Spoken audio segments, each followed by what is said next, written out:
My name is Lila, and I was about to marry the love of my life, Ethan. We had been together for 2 years, and I thought I knew everything about him. He was kind, honest, and always made me feel safe. But there was one thing I could never truly understand: his mother, Veronica. From the first day I met her, I knew something was off. She was cold, fake, and always watched me like she was waiting for me to mess up. I tried to ignore it. I told myself it was normal for some mothers to be protective of their sons. But this was different. Veronica didn't just dislike me. She hated me. And no matter how hard I tried to win her over, nothing ever worked. Ethan always told me not to worry. He said, "She'll come around, Lila. Just give it time." But time only made things worse. When Ethan proposed to me, I was the happiest I had ever been. We planned a small engagement dinner with our families. I didn't want anything big or fancy. I just wanted everyone we loved to be there. Deep down, I hoped that maybe, just maybe, this night would change things. Maybe Veronica would finally see how happy Ethan was with me. Maybe she would accept me. But I was wrong. We booked a quiet rooftop restaurant overlooking the lake. The sun was setting, and everything looked perfect. Ethan held my hand as we waited for our guests to arrive. My parents came first. They hugged Ethan like he was already part of the family. Then came Veronica, alone, wearing a tight black dress and a fake smile. She kissed Ethan on the cheek and barely looked at me. Dinner started well.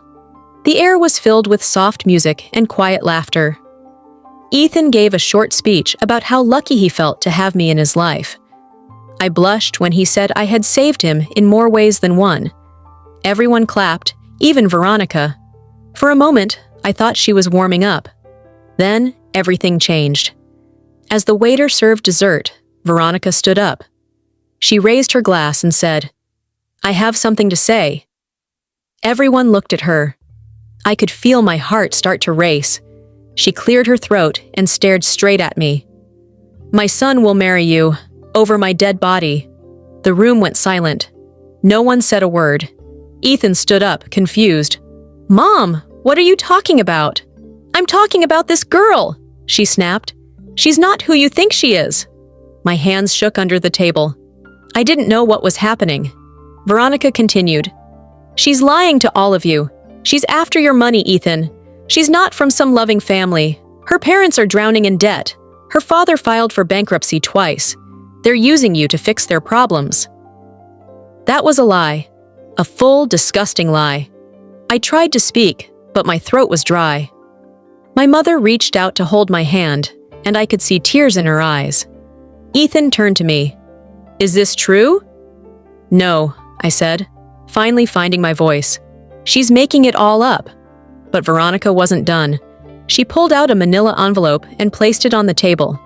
"I did my research. Everything's in here." Ethan grabbed the envelope and started flipping through the papers. I saw pages filled with numbers, old addresses, and printed bank records. I had no idea where she got them, or how much of it was even real. "I can't believe this," Ethan muttered. "Why would you do this, Mom?" Veronica didn't answer him. She looked at me like she had already won. I sat there, frozen. My engagement dinner had turned into a courtroom, and I was on trial. And the worst part? I didn't even know what I was being accused of. But I wasn't going to let her destroy me. Not like this. That night, I cried for hours. Ethan stayed silent. He didn't say a word on the ride home. I knew he was confused. I knew he wanted to believe me. But the damage had already started. Veronica wanted to ruin my life, and she had just taken the first step. But she had no idea who she was messing with. I wasn't just some quiet girl she could scare away. If she wanted war, I was going to give it to her. The next morning, I woke up to silence. Ethan had slept on the couch. He didn't even come to bed. When I walked into the living room, he was already dressed, keys in hand. "I need some time," he said quietly. "I just need to think." He didn't even look me in the eye. I stood there as he walked out the door, heart pounding in my chest. Veronica had done it. She had planted a seed of doubt in his mind. And now it was growing, I didn't cry this time. I couldn't. Something inside me had changed. Her words echoed in my head. She's not who you think she is. The way she stood up, calm and powerful, like she had rehearsed every single lie. She wasn't just trying to break us up. She was trying to destroy me in front of everyone I loved. I had to do something. I started with the envelope she left behind. Ethan had tossed it on the kitchen table. I opened every page carefully. Most of it was twisted truth. Yes, my dad had struggled with his business years ago, but that wasn't a secret. It wasn't shameful, and it had nothing to do with me. But there were deeper things hidden in that file. I found a copy of a private investigator's report. She had hired someone to follow me. There were photos, me shopping, leaving work, meeting friends. It felt disgusting, like I had been watched for months without knowing. That was my first clue. If she hired someone to dig into my life, maybe I could do the same. I called my best friend, Ava. She was the only person who truly knew how much pain I was in. When I told her everything, she didn't hesitate. She thinks she's smart, Ava said, but she left a trail. Let's find it. We started digging. Veronica wasn't a stranger to secrets. She pretended to be this perfect high society woman, always dressed in designer clothes, always smiling for the camera at charity events. But Ava had seen her at a hotel downtown a few weeks ago, alone, meeting a man she clearly didn't want anyone to see. That's where we started. I used a fake account to message the hotel receptionist, pretending to be a journalist doing a piece on luxury lifestyles. A day later, I got what I needed. Veronica had booked that hotel multiple times under a fake name. She wasn't meeting friends. She wasn't at charity events. She was hiding something. Ava pulled records from an online database. It wasn't easy, but she was good at this stuff. We found a pattern. Veronica owned several properties across the city, but none of them were listed under her real name. She used fake LCs, hidden through layers of paperwork. It looked clean on the surface, but it wasn't. She was renting those properties out illegally, dodging taxes, collecting money in cash. This wasn't just family drama anymore. This was criminal. I printed everything: names, addresses, dates, even photos from one of the buildings, where tenants had complained about dangerous wiring and broken locks. I stared at the files spread out on my table. My hands were shaking, but not from fear, from power. For the first time in days, I felt like I could breathe. She had started this war. But now, I had the ammo. Ethan still hadn't come home. I sent him a message. "We need to talk. There's something you need to see." No reply. So I made another choice. Veronica had planned her next big public event, a charity luncheon with dozens of wealthy donors. She loved showing off in front of people. She loved being the center of attention. I was going to take that stage away from her. I called Ava again. "Get ready," I said. "We're going to her party." And this time, I wouldn't be the one crying in the corner. This time, she would.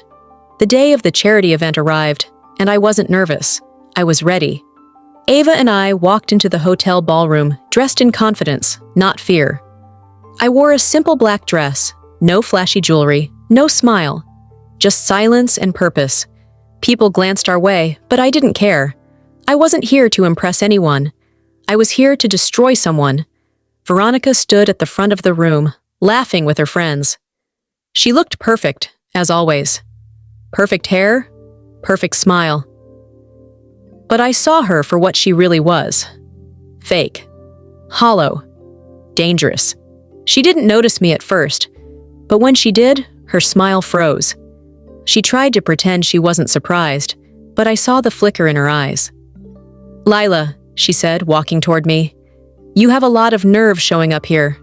I leaned in, calm and cold. "I'm just here to support your cause. Helping women in crisis, right?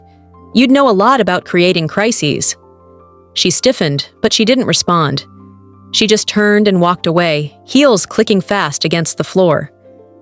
That's when I handed Ava the envelope.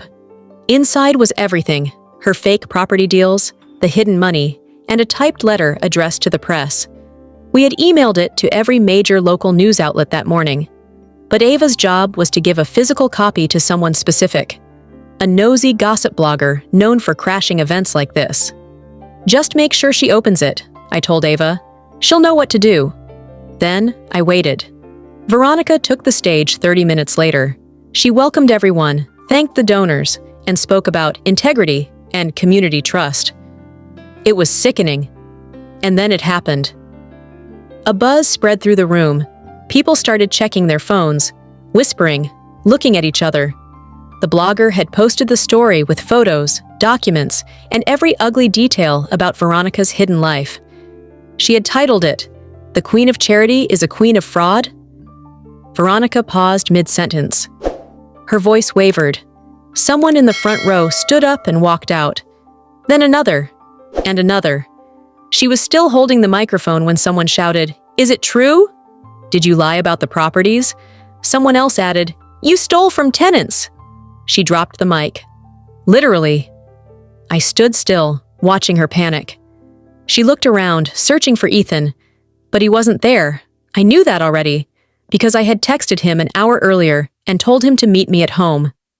I left the event without another word. When I got home, Ethan was sitting on the front steps. His face was pale. He had seen the story. He stood up as I approached. "Lila, what the hell is going on?" I handed him the rest of the file. "This is what she didn't want you to know." He sat there in silence as he flipped through page after page. His hands trembled. "I can't believe this," he whispered. "All this time, she was lying to me, manipulating me." I stared at him. "She tried to ruin my life, Ethan, and you almost let her." He looked up, guilt written all over his face. "I didn't know what to believe. She made it sound like you had secrets."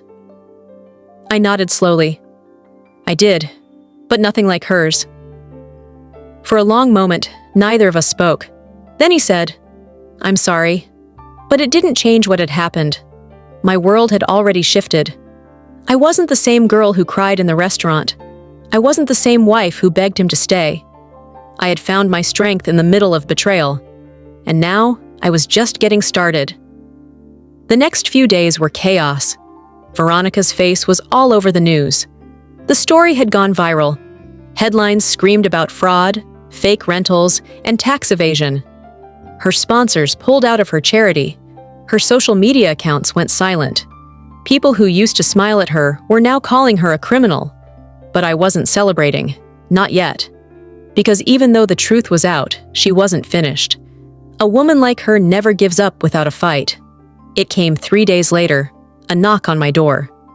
When I opened it, I found a letter, no return name, just a red wax seal.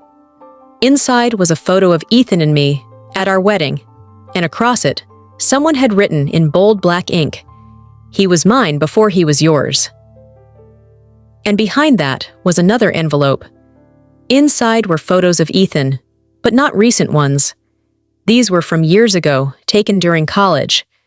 He was with Veronica, hugging her, kissing her. I had known about their past, but never like this.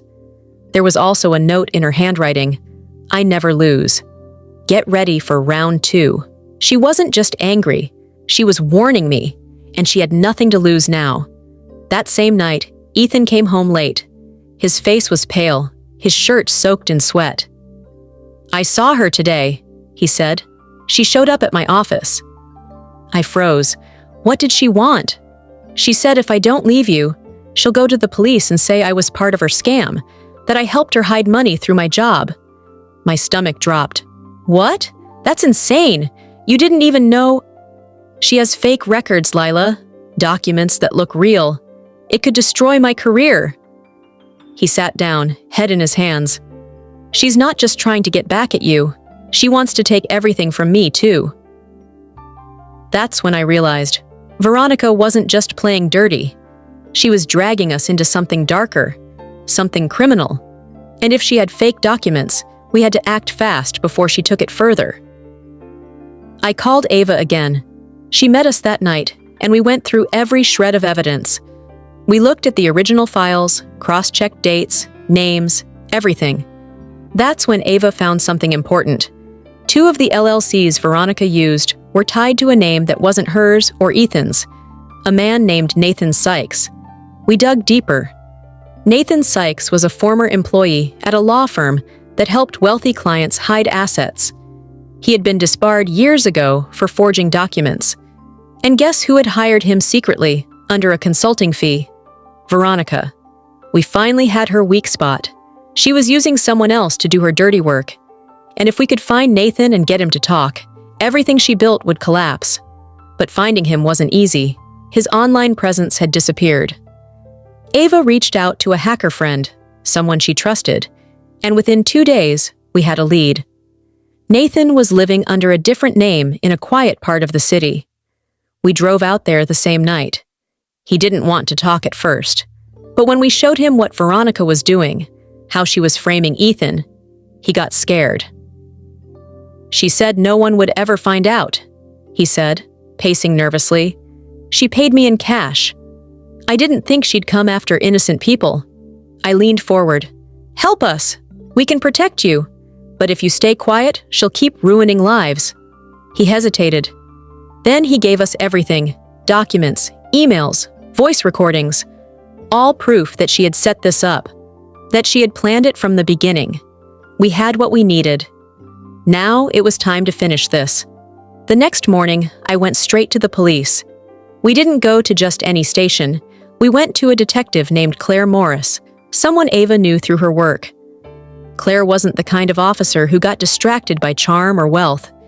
She listened carefully as we laid everything out. The fake companies, the money trail, the threats, the forged documents. And then we handed her the recordings from Nathan, Veronica's voice clear as day. If he doesn't leave her, we'll make him look guilty. I've done it before. No one questions a woman with tears. Claire raised her eyes slowly. This is big, and it's not just fraud. It's conspiracy, intimidation, and forgery. I'll need to involve the DA. By the time we left the station, my hands were shaking. It was really happening. She was going down. But I knew better than to relax, because Veronica still didn't know we had reported her. And when she found out, she'd get reckless. And I was right. 2 days later, Ava's car tires were slashed outside her apartment. A rock was thrown through my window at night with a note, "Back off or I'll burn everything." And then Ethan's parents got an anonymous tip claiming he was laundering money. It was war now. I moved out of our house temporarily and stayed with Ava. It wasn't safe. We installed cameras, carried protection, and waited for the police to act. But the legal system is slow. Too slow. So I did something risky. I went to Veronica. I showed up at her penthouse unannounced. She opened the door in a silk robe, holding a wine glass, like nothing was falling apart around her. She smirked. "Came to beg?" I stepped inside without asking. "Number, I came to tell you that it's over." She laughed. "You think I'm scared of your little documents and gossip blogs?" I locked eyes with her. "Number, but you should be scared of the police knocking at your door with federal charges." For a second, her smile cracked. I took out my phone and played one of Nathan's recordings. Her voice, clear and cruel. She slapped the glass from my hand and screamed, "You don't know who you're dealing with!" I didn't flinch. "Neither do you." I turned and walked out, heart racing. And later that night, she tried to run. The cops showed up at her building the next morning, but she was gone. She had booked a private flight to a small island where extradition laws were weak, but we were already one step ahead, because Claire had flagged her passport and alerted the airline. Veronica was stopped at the airport gate, arrested in front of 24 people. They found fake IDs, cash, and more documents in her bags. She didn't go quietly. She screamed, cried, begged, but no one listened. She was charged with multiple felonies and denied bail. I watched the footage on the news with quiet satisfaction. Not joy, just peace. Because the woman who tried to destroy me was finally trapped in her own lies. But I also knew this wasn't the end. Because while Veronica was behind bars, the damage she left behind still wasn't fully healed, and I wasn't done fixing it. Not yet. The day after her arrest, I sat alone in our house. the same place where everything had fallen apart. Ethan came in quietly. He hadn't been himself lately. Guilt had made him silent, withdrawn. Even after helping me expose Veronica, something in him had changed. He sat across from me, eyes low. "I need to tell you something, Lila," he said. I felt my chest tighten. "What is it?" He took a deep breath. This wasn't just Veronica's plan. At the beginning, I was involved. I stared at him, confused. "What do you mean?" He looked broken. Years ago, when we first started dating, Veronica came to me. She said she had a business opportunity. She needed someone with my credentials to sign off on some documents. She said it was just a startup. My throat went dry. I didn't ask questions. I was young, hungry for success, and she offered me a cut, a small one. I thought it was legal. I swear, I didn't know it was fraud. But later, when I found out what she was really doing, I was too deep. And I was scared. My mind started spinning. "So you helped her and never told me?" "I stopped everything before we got married. I cut all ties with her. But she kept records, Lila. She used it to blackmail me when you started investigating her. That's why I didn't tell you. I thought I could protect us without dragging you into my past." Tears burned my eyes. "You should have told me. You should have trusted me." "I was ashamed," he whispered, "and I didn't want to lose you." I got up, heart pounding. Everything inside me was twisting. I had fought so hard to protect him, to save him from her lies. And now, he tells me he was part of it from the beginning. It felt like another betrayal. I walked out of the room without a word. That night, I stayed at Ava's again. I couldn't sleep. My mind kept going back to every moment Ethan had looked me in the eyes and said he was innocent. The next morning, Ava found me sitting on her balcony, staring at the skyline. "I'm sorry," she said softly. "I know it hurts." "It's not just hurt," I said. "It's the feeling that maybe I was never safe. Maybe I never knew him." She handed me a cup of coffee. "You still brought down the woman who tried to ruin you. That's strength. No one can take that away." But I didn't feel strong. I felt like a fool. Veronica was in jail, but her poison had already done the damage. Later that week, I met with Detective Claire again. I handed her everything Ethan confessed. Every document, every email, every bank transfer. She listened quietly, then said, "If what he's telling you is true, he could face charges too. You know that, right?" I nodded. "Yes, but I'm done hiding the truth, even if it hurts him." She looked at me with a strange expression. "You really are different. Most people would lie to protect someone they love." I smiled sadly. That's how people like Veronica get away with things. Claire thanked me and promised to investigate. That night, I went home and sat across from Ethan. "They're going to investigate you," I said. "I gave them everything." He nodded slowly. "I deserve that." We sat in silence. I didn't know what the future held for us, but for the first time, I wasn't afraid of losing him, because I had already found myself. Ethan's investigation moved quickly. The evidence I gave Detective Claire was solid. Old documents, email threads, even a bank transfer linked to one of Veronica's shell companies with Ethan's signature. But because he came forward voluntarily, cooperated fully, and helped bring down the main culprit, the DA decided not to press criminal charges. Instead, he was given a heavy financial penalty and barred from holding any corporate position for 5 years. When Claire told me the decision, I felt conflicted, relieved that he wouldn't go to jail, but also uncertain about where we stood now. The night after the decision, Ethan and I sat quietly at our dinner table. Two people who had once been deeply in love, now just trying to breathe through the wreckage. "I don't know how to be your husband anymore," he said softly. "Not after everything." I looked at him, tired but honest. "Then don't try to be my husband right now. Just be someone who's ready to heal." We didn't talk much after that. We started living in separate parts of the house, barely crossing paths. It wasn't cold. It was respectful. like we both needed space to understand what was left between us. Meanwhile, Veronica's trial was making headlines. The media dug deep into her past, old partners, fake companies, even anonymous sources claiming she had manipulated multiple men to climb her way up. It was like the whole world had finally seen the monster I had been fighting all along.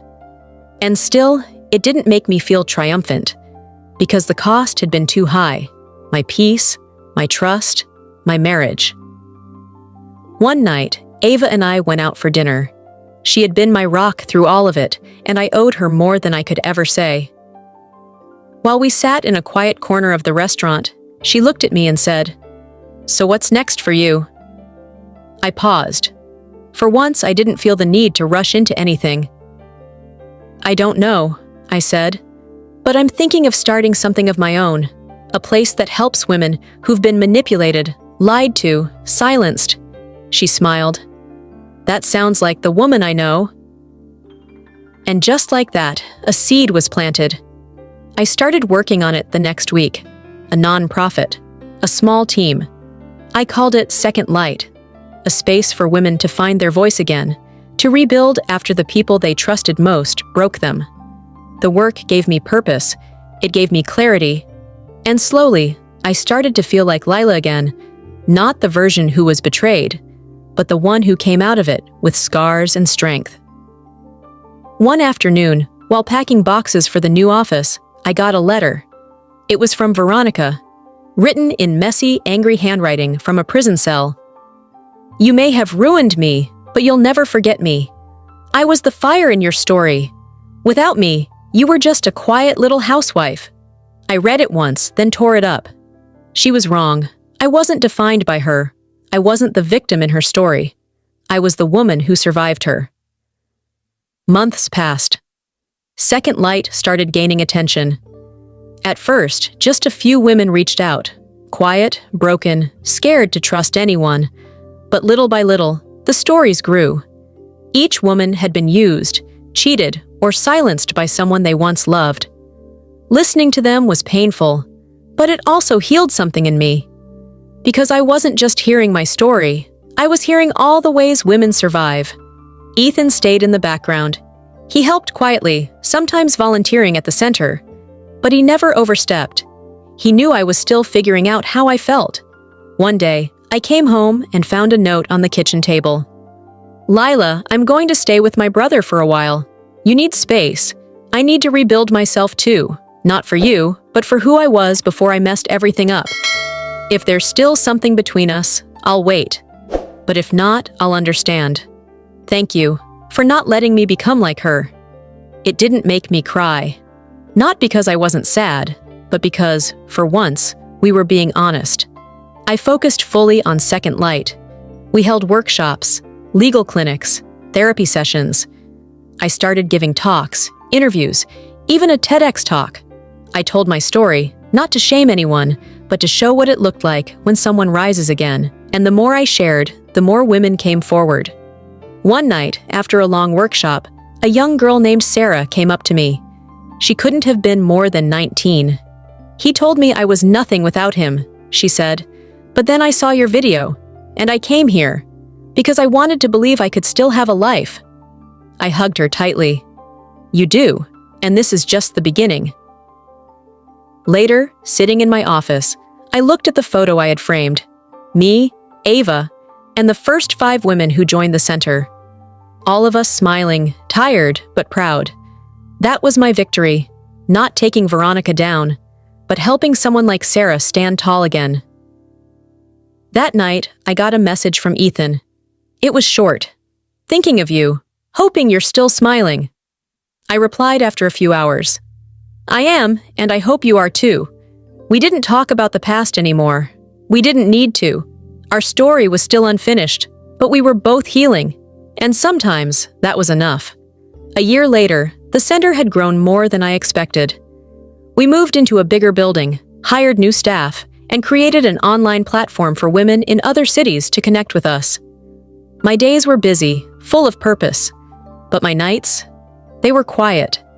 Sometimes I'd sit on the balcony and think about everything that had happened. The lies, The betrayal. The rage I once carried in my chest like a burning coal. Now it felt distant, like it belonged to another version of me. One evening, Ava came over with her usual energy, a bottle of wine in one hand and a box of takeout in the other. "You're too peaceful," she said, smirking. "It's creepy," I laughed. "Is that a bad thing?" Number just weird. You went from a woman ready to burn the world down to this Zen life coach vibe. "I'm still the same woman," I said, "just not carrying the same weight." She nodded, then looked at me seriously. "Have you thought about Ethan?" "I have," I admitted. "Sometimes, but I think we're better apart. Not because I hate him, but because we broke something we can't fix." Ava didn't argue. She just handed me the wine and changed the subject. Later that night, as I was getting ready for bed, I saw an envelope on my front step. No name, just my address, handwritten. I opened it carefully. Inside was a single piece of paper and a photo. The photo showed Ethan sitting at a cafe with Veronica's sister. I froze. The paper had no words, just a printed screenshot from a chat app. "She still doesn't know you were in on it from the start?" Number. "And she never will." My heart dropped. Everything inside me began to shake. I thought I had buried the past, thought the worst was over. But now it was clawing its way back to the surface. Was it possible? Had Ethan lied to me, even after everything? Was his whole act, his guilt, his apology, his help, just another layer in a plan I never saw coming? I didn't sleep that night. I stared at the photo again and again, trying to make sense of it. The man I had forgiven. The man I had almost trusted again. And now, maybe he had betrayed me deeper than anyone else ever could. I needed answers, and I would get them, no matter what it took. The next morning, I drove straight to Ethan's brother's house. I didn't call. I didn't warn him. I needed to see the truth in his eyes, without giving him time to prepare a lie. When he opened the door and saw me, he looked surprised. Not guilty. Just caught off guard. "Lila, what's wrong?" I held up the photo and the printout. Is this real?" He took one look and stepped back. "Where did you get that?" That's not an answer. He motioned for me to come in, but I didn't move. I stood there, frozen.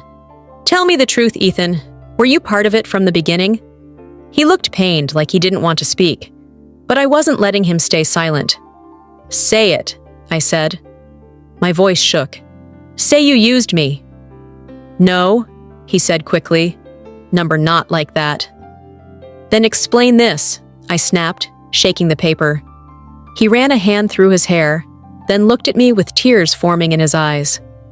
"I wasn't part of Veronica's plan, Lila, but I knew what she was doing, earlier than I told you. I found out months before I left her. I didn't say anything because I was ashamed. I had already failed you. I thought if I helped you fix your life, even from the shadows, maybe I could make it right." I stared at him, my mind racing. "And that message? That chat with her sister? That was from years ago," he said. "I talked to her once after we split. She was trying to pull me back in. I told her I didn't want to be involved. I swear, Lila, I never lied to you after I left her. Everything I did for you, for the center, was real. I wanted to believe him, but something had broken again. It wasn't just about the lies. It was about how much pain I had carried, thinking he was the one person who finally understood. And maybe he did, but it was too late." "I don't hate you," I said softly, "but I don't trust you either." He nodded slowly. "I deserve that." I turned around and walked away. No yelling, no goodbye, just silence. Back at home, I sat in my office and stared at the wall. Then I picked up my phone and made a video. No script, no polish, just me. "I was wrong," I said into the camera. "I thought my healing came from closure, but it doesn't. It comes from knowing who I am now, stronger, clearer, and not afraid to walk away when someone breaks my trust, no matter who they are." I posted it. The comments flooded in within minutes. Women writing things like, "I needed this," Thank you for saying what I couldn't. You're not alone. That night, I didn't cry. I didn't miss Ethan. I didn't miss anyone, because I had finally found something more powerful than revenge. I found peace, and for the first time in years, I slept with my heart completely still.